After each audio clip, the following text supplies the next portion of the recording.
প্ৰিয় ছাত্ৰ-ছাত্ৰীসকল জেজেবি মেথছ চেনেলটোলৈ তোমালোক সকলোকে স্বাগতম জনাইছো। আজি আমি ক্লাছ 9ৰ এডভান্স মেথছৰ অনুশীলনী 1.4ৰ 8 নম্বৰ প্ৰশ্নটোৰ ওপৰত আলোচনা কৰিম আৰু আগৰ ভিডিঅ'ত আমাৰ 7 নম্বৰ প্ৰশ্নলৈ হৈ গৈছে। আজি আমি চাম 8 নম্বৰ প্ৰশ্নটো। এতিয়া 8 নম্বৰ প্ৰশ্নটো আমাৰ মান উলিয়াব দিছে। 1 নম্বৰটো আছে 150 ভূমিটো 8 আৰু 34 ইয়াৰ ভূমিটো 8। এতিয়া এইটো চাবা, এটো যদি আমি ডেসিমেললৈ কনভাৰ্ট কৰো 1 into 8 to the power 8 square হ'ব 5 into 8 to the power 1 plus 0 into 1 লিখিব পাৰি, মানে 8 to the power 0 হ'ব 3 into 8 to the power 1 মানে 8 4 into 1 8 স্কয়ার মানে তোমাৰ 64 8 5 গুণ 40 হ'ব, এটো 0 হ'ব 3 8 গুণ 24 হ'ব, এটো 4 হ'ব। এতিয়া এইকেইটা যোগ কৰিলে হ'ব আমাৰ 4 4 4 8 8 4 12 2 6 4 10 10 12 1 13। এতিয়া চাবা এইকেইটাৰ যেহেতু ভূমিটো 8 আছে, এটো আমি 8 ভূমিলৈ এটো কনভাৰ্ট যদি কৰো, এতিয়া এনেকৈ চাবা 132 টো যদি আমি 8 ভূমিলৈ লৈ যাও 8 1 গুণ 8 13 পৰা 8 বিয়োগ কৰিলে 5 5 আৰু 2 52 হ'ল, আকৌ 8 6 গুণ 48 4 বাকি থাকিব 8 2 গুণ 16 ভাগে 0, তাৰ মানে 132 এটো আমি 8 ভূমিত 204 এটো হ'ব, তাৰ মানে 132 মানে তোমাৰ এখিনি আছিল এটা 1508 plus 34 এটো 8 ভূমিত আৰু এটো যোগ কৰিলে 204 হৈ যাব। এটা এটো হৈ গল আমি। এতিয়া আমি চাম 2 নম্বৰটো।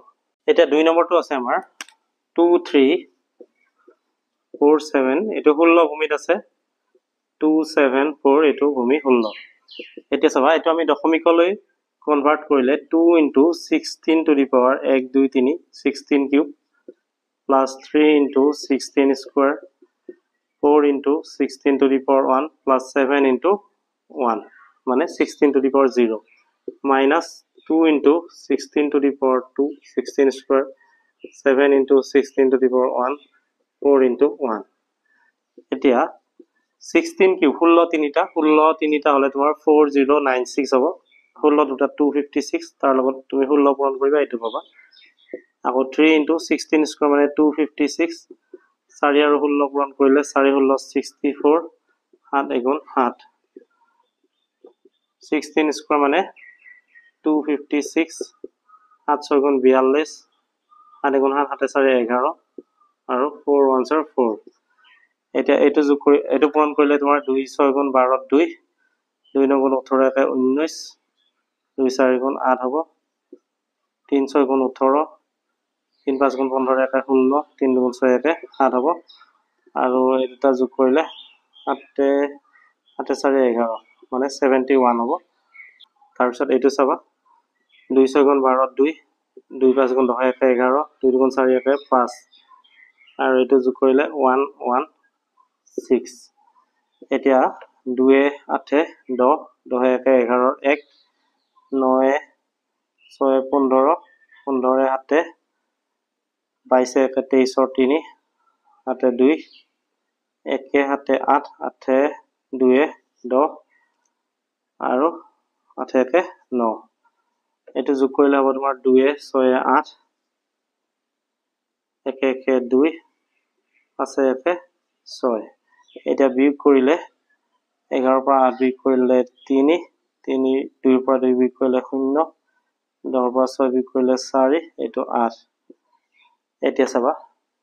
8403 এটো তুমি 16 ভূমিত যেতিয়া কৰিবা এনেকৈ কৰিবা 8403 16 5 গুণ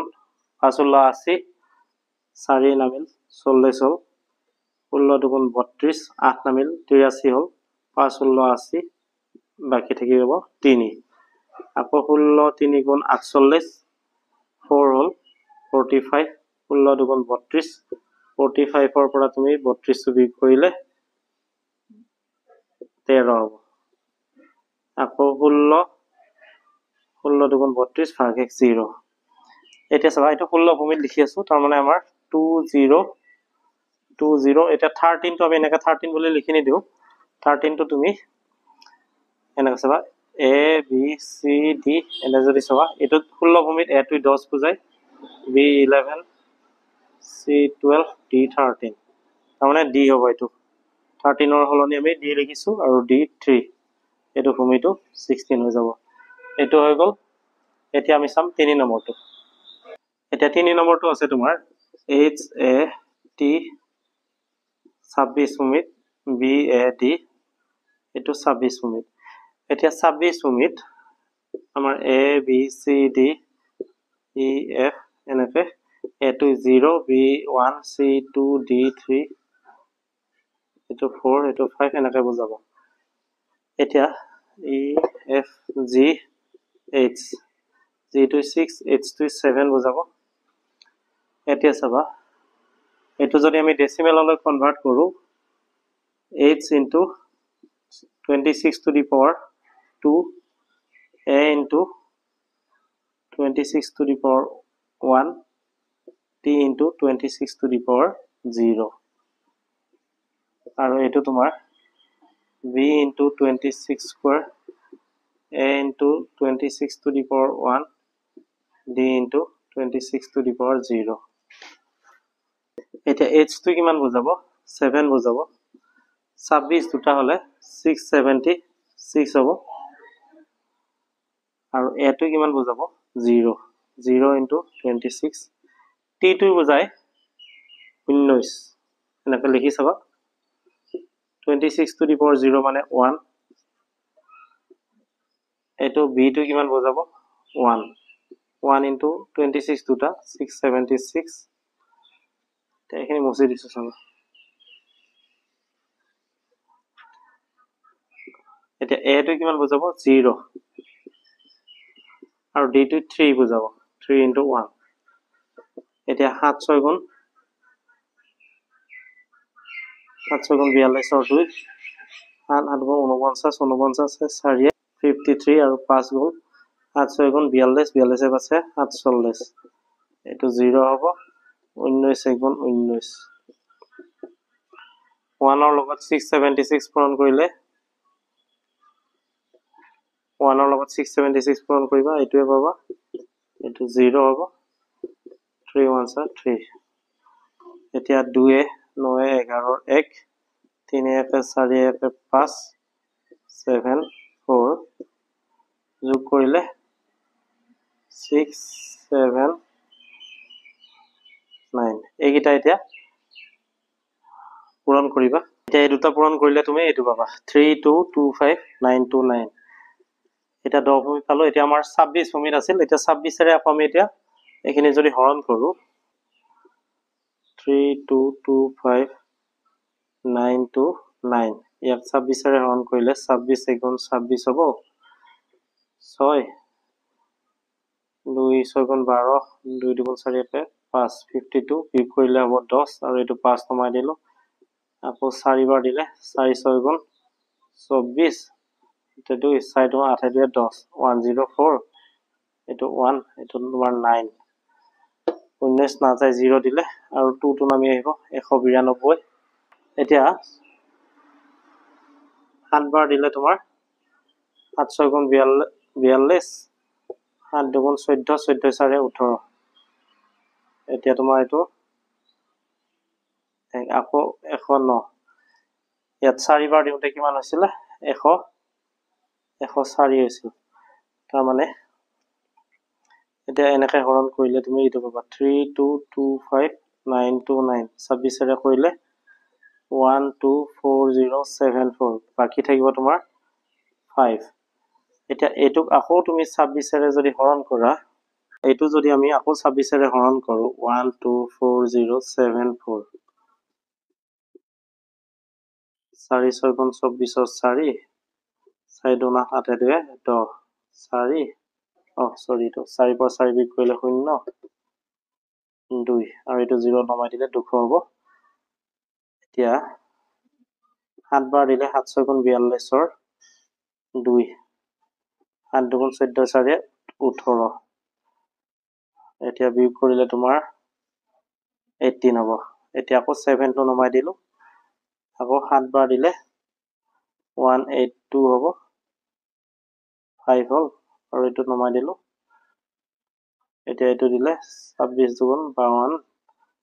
2 তাৰ মানে কিমান বাৰ গ'ল 4772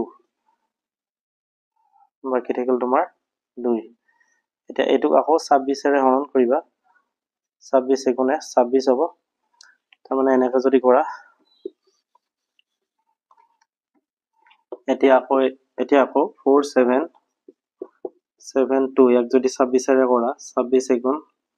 26 7 পৰা 6 বিয়োগ কৰিলে 1 4 পৰা 2 বিয়োগ কৰিলে 2 এইটো 7 নামি আহিল এতিয়া 8 বাৰ দিলে 8 6 গুণ 48 8 দুগুণ 16 16 4 20 বিয়োগ কৰিলে তোমাৰ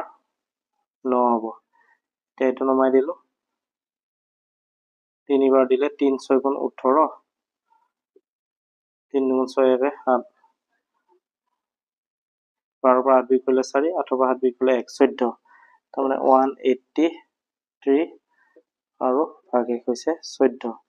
এতিয়া আকৌ 26 এৰে যদি পূৰণ কৰা 26 এৰে যদি হৰণ কৰা কিমান বাৰ যাব 7 বাৰ দিলে 26 ৰ লগত 7 কৰিলে 7 6 গুণ 42 ৰ 2 8 দুগুণ 14 14 4 18 7 6 গুণ 42 ৰ 2 8 দুগুণ 14 4 18 তাৰ মানে 7 বাৰ গ'লে বাকি থাকিব তোমাৰ 1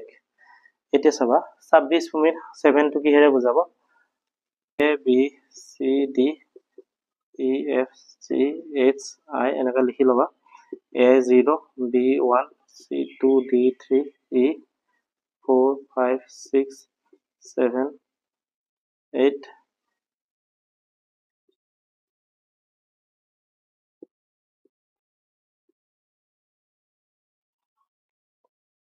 9 10 11 12 13 14 এতিয়া আমাৰ 7 টো বুজাব তোমাৰ H 1 টো বুজাব B 14 টো বুজাব তোমাৰ O 2 টো বুজাব C আৰু 5 টো বুজাব F এইটো হ'ব ইয়াৰ উত্তৰ 3 নম্বৰটো হৈ গ'ল নেক্সট ক্লাছত আমি পিছৰ অংককেইটা কৰিম আৰু ভিডিঅ'টোৰ পৰা যদি উপকৃত হৈছা তেনেহলে চেনেলটো সাবস্ক্ৰাইব কৰিবা আৰু যিমান পাৰি সিমান শ্বেয়াৰ কৰি দিবা